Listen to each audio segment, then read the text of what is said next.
Shame is not an emotion. It is a social execution. When someone tries to shame you in public, they are not just insulting you. They are trying to destroy your identity. You know the feeling, the heat rising up your neck, the sudden silence in the room, the feeling that you have suddenly become very small and everyone else has become giant.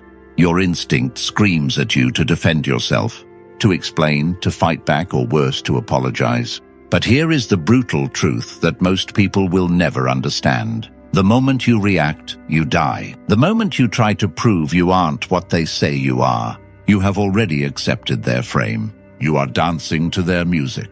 But what if you didn't? What if there was a way to take that burning heavy energy of shame and with a single psychological shift turn it back on them? Not by shouting, not by arguing, but by doing something so counterintuitive, so surgically precise that it leaves them exposed, terrified, and wishing they had never opened their mouth. There is a method to this, a dark art of psychological reversal used by modern, strategic thinkers like Robert Greene, and once you learn it, you will never feel the sting of shame again. You will only feel the rush of power. Most people think the opposite of shame is pride. They are wrong. The opposite of shame is indifference.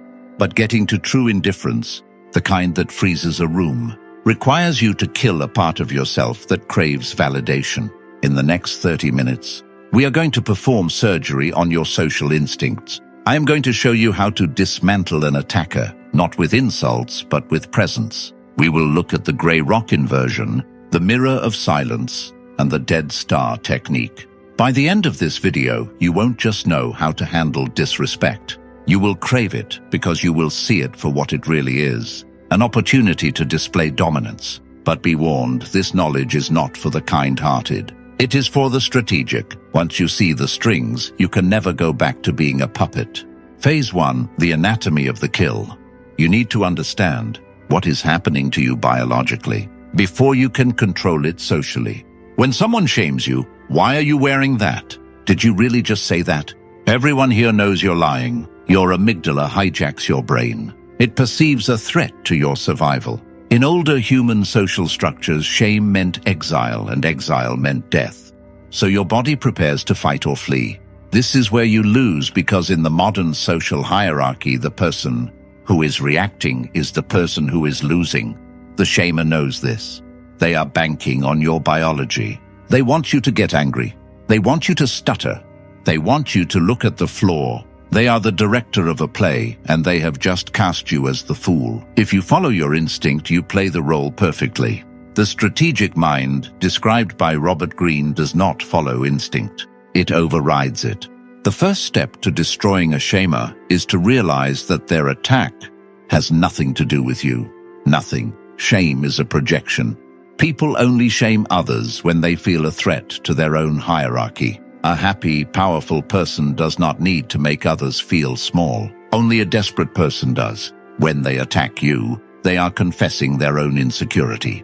They are revealing that they view you as a threat that needs to be neutralized. Take that in. They are afraid of you, or they are jealous of you, or they are bored and empty, and need to use your pain as fuel to feel alive. Once you see their attack not as a judgment of your worth, but as a symptom of their weakness, the heat on your neck vanishes. You stop being the victim. You become the observer, and the observer is the most dangerous person in the room. Phase 2, the void. Let's talk about the pause. The average person cannot tolerate silence. When an insult lands, there is a vacuum created in the conversation. Human beings are social creatures. We are programmed to fill that vacuum. We laugh nervously. We retort. We justify. We rush to close the gap because the gap feels dangerous. But for the strategic mind described by Robert Greene, the gap is not a danger. The gap is a weapon. The most devastating thing you can do when someone tries to humiliate you is absolutely nothing. Not the nothing of a coward who is afraid to speak, but the nothing of a predator who is deciding if the prey is even worth eating. Here is the technique. They deliver the insult. You do not blink. You do not look away. You do not smile. You do not frown. You go completely still. You look them directly in the eyes, not with aggression. Aggression shows they hurt you. You look at them with dead eyes, a flat, bored, almost clinical stare. You count to 3 in your head. 1, 2, 3. In those 3 seconds, the dynamic of the room shifts tectonically. The audience, the people watching, are waiting for your reaction. When it doesn't come, they look back at the attacker. The attacker expects resistance. When they hit nothing but air, they stumble. They start to wonder, did he hear me? Does he not care? Is he crazy? The silence stretches. It becomes heavy. It becomes awkward. But it is their awkwardness, not yours. You have refused to pick up the burden they threw at you, so it falls at their feet. By doing nothing, you force them to sit in the ugliness of what they just did. You turn the volume up on their disrespect until it becomes deafening to everyone else. This is called the void. You become a black hole. You absorb their energy and give nothing back. And in that silence, their power evaporates. They might try to fill it. They might say, I'm just joking, or cat got your tongue. This is the death rattle of their dominance. They are panicking. They are trying to fix the frame because you broke it with silence. Do not help them. Let them scramble.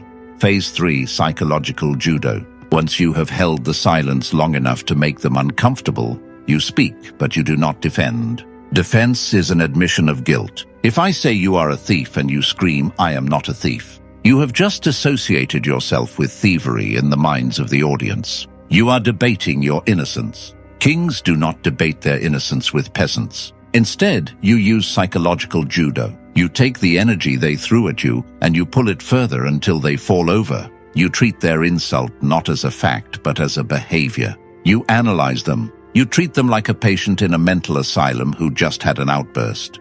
You don't get angry at the patient. You get curious. They say, wow, you really messed that up, didn't you? The defense response, no, I didn't. I was just trying to weakness.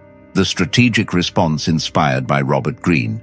You pause. You tilt your head slightly. You look at them with mild, detached curiosity. And you say, are you okay? Or you seem really upset about this. Or even colder. That was a weird thing to say out loud. Notice what happened here. We are no longer talking about my mistake. We are talking about your reaction. We are talking about why you are being so emotional. I have framed myself as the calm, rational adult, and I have framed you as the emotional, unstable child. This is frame inversion. You flip the microscope. Suddenly they are the one under the light. They have to explain themselves. No, I'm not upset. I'm just saying. Now they are defending. And remember, the one who is defending is losing. You have stolen the higher ground without raising your voice. There is a variation of this that is even more savage. It is called the amused agree. Sometimes the shamer is right.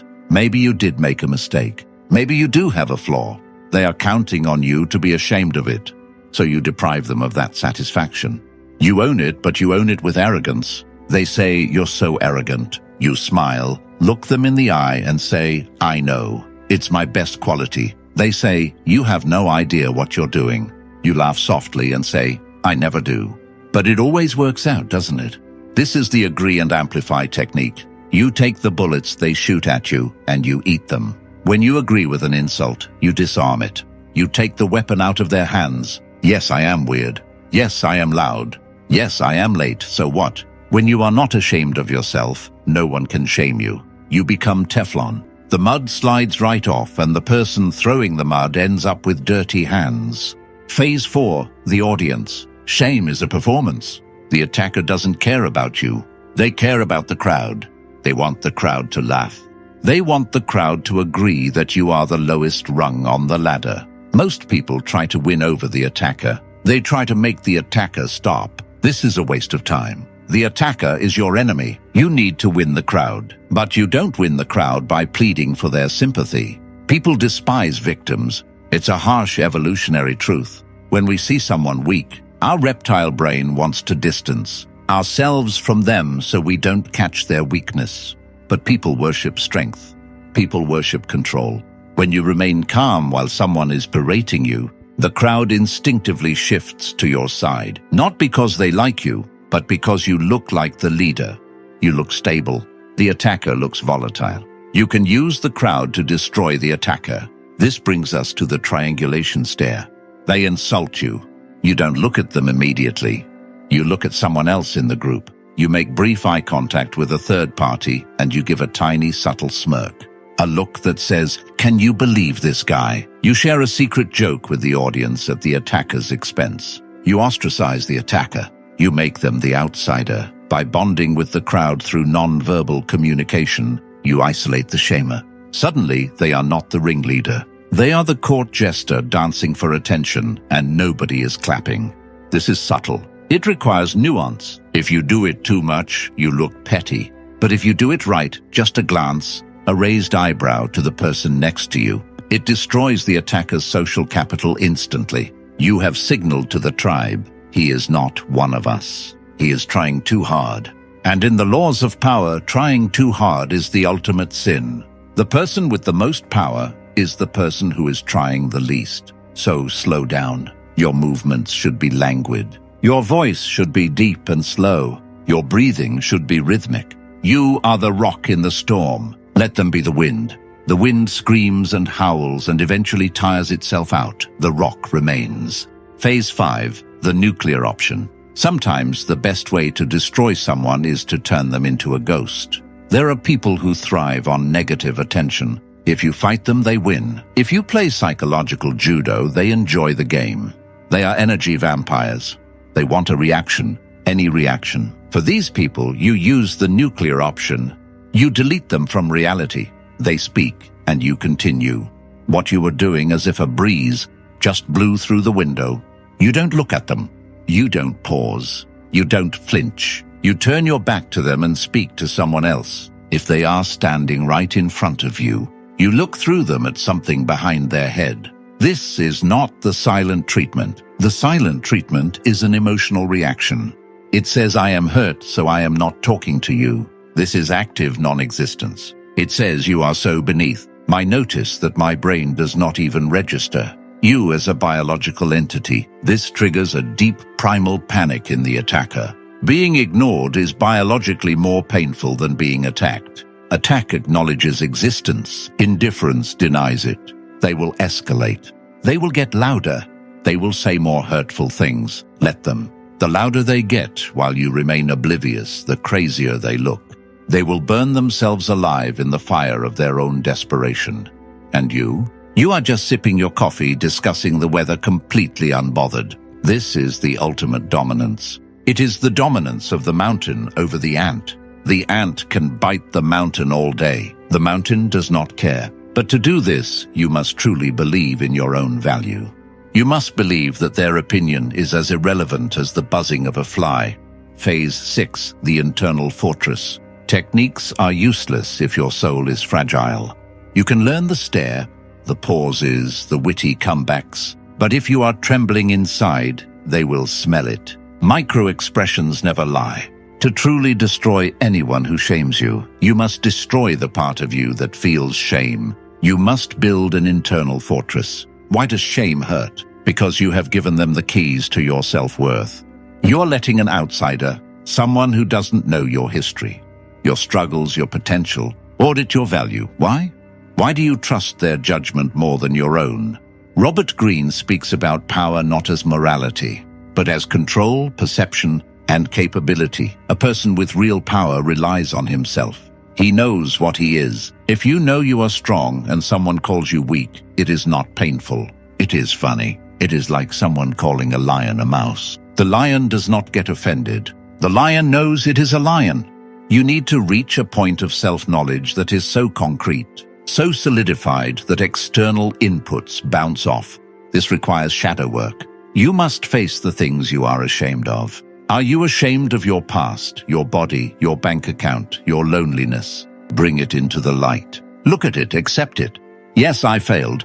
Yes, I am struggling. The moment you accept your own flaws, you become invincible because the shamer has no ammunition left. They can only hurt you with the truth you are hiding from. If you hide nothing, they can hurt nothing. Become transparent to yourself and opaque to them. This is the paradox of power. The most vulnerable person is the one hiding behind armor. The most powerful person is the one standing, exposed in the storm, saying, "I have nothing to fear." When you reach this state, you stop walking into rooms wondering if people will like you. You start walking into rooms wondering if you will like them. The dynamic flips. You become the judge. Phase 7, the counterattack. Sometimes silence isn't enough. Sometimes you need to cut, but you must cut like a surgeon, not a butcher. A butcher hacks and makes a mess. A surgeon makes one precise incision and removes the organ. When you decide to strike back verbally, you must follow the rule of brevity. Less is more. A long speech makes you look defensive. One sentence makes you look lethal. Here are 3 surgical strikes to keep in your arsenal. Strike 1, the who frame. They insult you. You look at them and ask, who are you trying to impress right now? This is devastating. It immediately exposes their performance. It tells the room he is performing. I am watching. It breaks the 4th wall. Strike 2, the repeat command. They say something nasty. You put your hand to your ear and say, I'm sorry. Say that again.